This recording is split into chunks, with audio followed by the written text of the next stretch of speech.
ஆண்டவரும் உலக இரட்சகருமாகிய இயேசு கிறிஸ்துவின் இனிய நாமத்தில் யாவருக்கும் என் அன்பின் வாழ்த்துக்கள். அன்புமில்லா உலகிலே நம்பி வந்தே இயேசுவை, உலக பாசங்கள் அது வெளியின் வேஷங்கள். ஆமென். உலகில் மனிதன் மட்டுமல்ல, உயிருள்ள அனைத்துமே அன்புக்காக ஏங்கி அலைகின்றன. அன்பு என்பது மனிதனுக்கு ஒரு அடிப்படை தேவையாக உள்ளது. ஒருவன் தனது தனிமையையும் இயலாமையும் உணரும் போது அவன் உடல், மனம், அறிவு ரீதியாக அடுத்தவருடைய உதவியை நாட வேண்டிய நிலையில் இருக்கிறான். பிறந்த குழந்தையாக பெற்றோரின் பாசம் வளரும் போது சகோதர சகோதரிகள் மற்றும் ஒத்த வயதுடையோரின் நட்பு, வாலிப பருவத்தில் எதிர்ப்பாளருடன் காதல் என ஒருவர் ஏங்கும் அன்பு பல விதங்களில் வடிவம் பெறுகிறது. காலங்கள் மாறினாலும் பருவங்கள் மாறினாலும் மாறாத இன்னும் ஒரு அன்பு, அது தெய்வீக அன்பு. கடவுள் அன்பாகவே இருக்கிறார். God is love என்பது அனைவராலும் ஏற்றுக்கொள்ளப்பட்ட மறுக்க முடியாத உண்மை. அதையே ஒரு உச்சமாக அன்பே கடவுள், லவ் இஸ் காட் என்றாலும் தகும். அந்த அளவுக்கு தேவன் அன்பானவர்.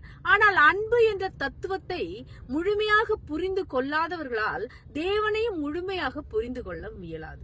குறிப்பாக அன்பு என்றால் எதிர்ப்பாளருடன் காதல் என்ற ஒற்றை இலக்கணத்துடன் உற்று நோக்கும் இளைஞர் வட்டங்களுக்கு அன்பின் உருவமான தேவன் ஒரு புதிராகவும் பல வேளைகளில் எட்டிக்காய் போன்று கசப்பாகவும் இருக்கிறார். இந்த நிலைமையை சரி செய்து கொள்ள இளைஞர்களாகிய நாம் அன்பினை முழுமையாக புரிந்து கொள்ள வேண்டும். அன்பின் குணாதிசயங்கள், அன்பின் உருவமாக தேவன் இருப்பதால் பைபிள் முழுவதுமே அந்த அன்பை குறித்து நாம் விளங்கிக் கொள்வதாக இருந்தாலும், அன்பின் குணாதிசயங்களை ரத்தின சுருக்கமாக 1 கொரிந்தியர் 13:4 முதல் 8 வசனங்களில் காண்கிறோம். இது மத்தேயு 5 முதல் 7 அதிகாரங்கள் வரையிலான இயேசு கிறிஸ்துவின் நீண்ட மலை பிரசங்கத்தின் சுருக்கமான வரையறை எனவும் கொள்ளலாம். அன்பு நீடிய சாந்தம் உள்ளது, தயவும் உள்ளது, சத்தியத்தில் சந்தோஷப்படும், சகலத்தையும் தாங்கும், சகலத்தையும் விசுவாசிக்கும், சகலத்தையும் நம்பும், சகலத்தையும் சகிக்கும். அன்பு ஒரு காலம் ஒழியாது. அன்புக்கு பொறாமை இல்லை. அன்பு தன்னை புகழாது, இருமாப்பாய் இராது, அயோக்கியமானதை செய்யாது, தற்பொழிவை நாடாது, சினம் அடையாது, தீங்கு நினையாது, அநியாயத்தில் சந்தோஷப்படாது. எதிர்ப்பாளருடன் காதல் உணர்வோ கணவன் மனைவி உறவு முறைகளோ அதனகத்தே ஒன்றும் தவறான விஷயங்கள் அல்ல. மனிதனை படைத்த கடவுள்தான் மனிதன் தனிமையா இருப்பது நல்லதல்ல என்று கண்டு அவனுக்கு ஏற்ற துணையை உருவாக்கினார். ஆதியாகமம் 2:18. காதல் உணர்வு அடிப்படையில் ஒரு எதிர்பார்க்கும் அன்பு. அதற்காக காதல் என்றாலே அது பாலியல் விருப்பங்களை நிறைவேற்றிக் கொள்ளும் நடைமுறை என அதனை தவறாக புரிந்து கொள்ள வேண்டியதில்லை. உண்மையான காதல் பாலுறவு அல்ல, காதலரையே விரும்பும். காதல் உறவில் இருவரும் ஒரே நிலையில் ஒத்து வரும் பட்சத்தில் மட்டுமே அது இருவருக்கும் ஆக்கப்பூர்வமான உறவாக திருமணத்தில் நீடிக்கிறது. ஒத்து வராத பட்சத்தில் அது ஒருதலையாகவோ அல்லது இருவருமோ வெறும் பாலியல் விருப்பங்களுக்காகவோ அடுத்தவரை நாடுவது போன்றாகி விடுகிறது. பெரும்பாலும் காதல்கள் ஒரு எதிர்பார்க்கும் அன்பாக இருப்பதால் பரஸ்பரம் நேர்மையான அன்புடன் ஒருவரையொருவர் புரிந்து கொள்வதற்கு முன்னரே அறிந்தோ அறியாமலோ இடையில் பாலியல் சார்ந்த விருப்பங்கள் தலை தூக்கி விடுகின்றன. இதனால் அது தோல்வியில் முடிவது மட்டுமல்ல, அன்பின் குணாதிசயங்களாக நேர் எதிரானதாகவும் அது வெளிப்பட்டு விடுகிறது. எனவே காதல் அன்பு ஒரு பரிபூரண அன்பு அல்ல. கடவுள் மனிதன் மீது காட்டும் அன்பு ஒரு கொடுக்கும் அன்பு. அது நிபந்தனையற்ற அன்பு மட்டுமல்ல, தகுதியற்றவர்களின் மீதும் காட்டப்படும் அன்பு. நாம் பாவிகளாய் இருக்கையில் கிறிஸ்து நமக்காக மரித்ததினாலே தேவன் நம்மேல் வைத்த தமது அன்பை விளங்க பண்ணுகிறார். ரோமர் 5:8. அதுவே உச்சபட்ச அன்பு. தன் ஜீவனை கொடுக்கிற அன்பிலும் அதிகமான அன்பு ஒருவரிடத்திலும் இல்லை. யோவான் 15:13. அது ஒரு நித்திய அன்பு. இயேசு இவ்வுலகத்தை விட்டு பிதாவினிடத்துக்கு போகும்படியான தம்முடைய வேலை வந்ததென்று அறிந்து தாம் இவ்வுலகத்தில் இருக்கிற தம்முடையவரிடத்தில் அன்பு வைத்தபடியே முடிவு பரியந்தமும் அவரிடத்தில் அன்பு வைத்தார். யோவான் 13:1.